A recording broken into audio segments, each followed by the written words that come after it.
நீங்க கைத்தட்டி என்ன மாட்டி விட்டுறாதீங்க. ஒரு 10 நாட்களுக்கு முன்பு நம்முடைய முதலமைச்சர் கழக தலைவர் அவர்கள் என்னை அழைத்து, பொதுவாக தலைவர் அவர்கள் என்னை அழைத்து என்ன சொன்னாலும் நான் எதிர்த்து ஒரு கேள்வி கூட கேட்க மாட்டேன், எதுவுமே பேச மாட்டேன். நீங்க என்ன சொன்னாலும் சரி அப்படின்ட்டு போயிடுவேன்.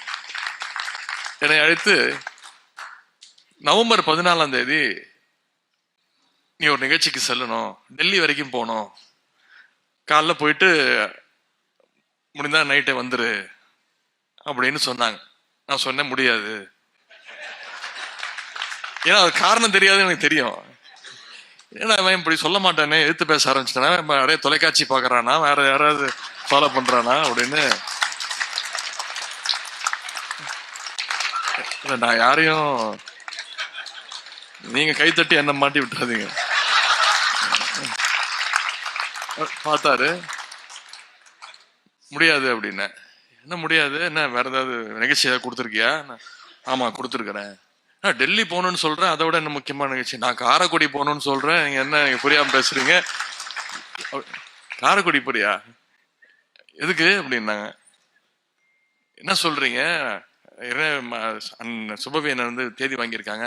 ஆமாம்மா மன்னிச்சிரு, நீ போயிட்டு வந்துரு, நான் டெல்லிக்கு வேற யாராவது அனுப்பிச்சிடுறேன் அப்படின்னு சொன்னாங்க.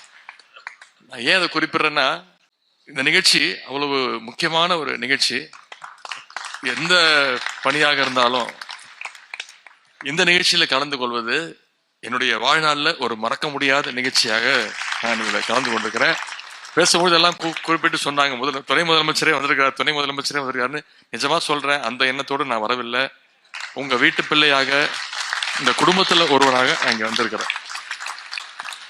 மீண்டும் மீண்டும் இந்த வாய்ப்பை கொடுத்த அண்ணன் சுபவி அண்ணன் அவர்களுக்கும், இயக்குனர் அண்ணன் திரு எஸ்.டி. முத்துராமன் அவர்களுக்கும், அவருடைய குடும்பத்தை சேர்ந்த அனைவருக்கும் மீண்டும் என்னுடைய நன்றியை நான் தெரிவிச்சுக்கிறேன். மணி 9 தாண்டி போய் கொண்டிருக்கிறது. அனைவருமே ஏற்கனவே நீங்கெல்லாம் மணி பார்த்துட்டு தான் இருக்கீங்க, நானும் பார்த்துக்கிட்டு தான் இருந்தேன். அதிக நேரம் பேசுனா அண்ணன் சுபகன் சொன்னது போல இங்க அனைவருக்கும் ஒரே சட்டம் தான், அது யாராக இருந்தாலும் சரி. நானும் அதிக நேரம் பேசினா எனக்கும் சீட்டு அனுப்பிச்சு விட்ருங்க.